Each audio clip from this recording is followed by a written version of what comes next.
হে everyone, আসসালামু আলাইকুম। কেমন আছো সবাই? আজকে আরেকটা রেসিপি নিয়ে চলে এসেছি। আজকে রান্না করেছি সনফুল কেক। কী নাম বলেন জানি না, বাট আমরা এটাকে এই নামেই ডেকে থাকি। এগুলোকে আম্মু পরিষ্কার করে নিয়েছে, এবার ভালো করে পানিতে ধুয়ে নিয়েছে।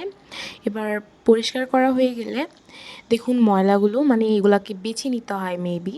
এবার ভালো করে পরিষ্কার করে নিতে হবে। আজকে এগুলো ভালো করে পরিষ্কার করার নিয়মটাও কিন্তু দেখিয়ে দিচ্ছি। এভাবে বেশি বেশি পানির মধ্যে ভাসিয়ে ভাসিয়ে পরিষ্কার করে নিতে হবে, বারবার ধুইতে হবে, কারণ এখানে বালিও থাকতে পারে।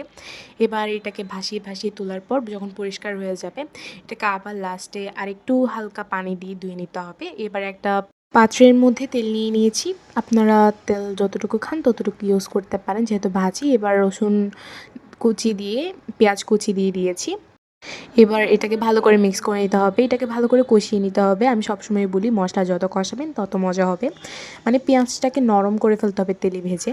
এবার তেলে ভাজা হয়ে গেলে এখানের মধ্যে দিয়ে দিয়েছি পরিমাণ মতো লবণ, আপনারা স্বাদ মতো লবণটা ইউজ করবেন। এবার দিয়ে দিয়েছি হলুদ গুঁড়ো, ধনিয়া গুঁড়ো, তারপর ভালো করে মিক্স করে নিতে হবে। এবার হালকা করে পানি দিয়ে আরেকটু কষিয়ে নিতে হবে, কারণ পানি না দিলে পুড়ে যাওয়ার সম্ভাবনাটা থাকে। এবার দিয়ে দিয়েছি আগে থেকে কেটে রাখা আলু। আলু দিয়ে দেওয়ার পর ভালো করে মিক্স করে নিতে হবে। এবার দিয়ে দিব কাঁচামরিচ। কাঁচামরিচটাকে আপনারা এভাবে লম্বা লম্বা করে কাটবেন, দেখতেও কিন্তু সুন্দর লাগবে, খেতেও ভালো লাগে লম্বা লম্বা করে কাটে রাখলে। এবার কিছুক্ষণ কষিয়ে নিতে হবে এগুলো দিয়ে। আর কষানো হয়ে গেলে এখানে ফুলগুলো দিয়ে দিব।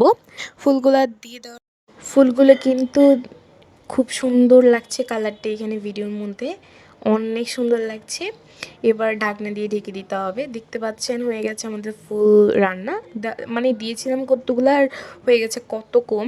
খেতে কিন্তু অসাধারণ ছিল, মানে আমার মনে হয়েছিল এটা শাকের যে স্বাদটা পাই সেটাও লেগেছিল।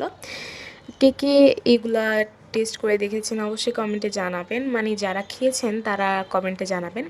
আর এটার নামটা কি অবশ্যই আমাদেরকে জানাবেন, আমি কিন্তু ক্লিয়ারলি নামটা বলতে পারছি না। ভালো লাগলে লাইক কমেন্ট শেয়ার করে দেবেন। টাটা।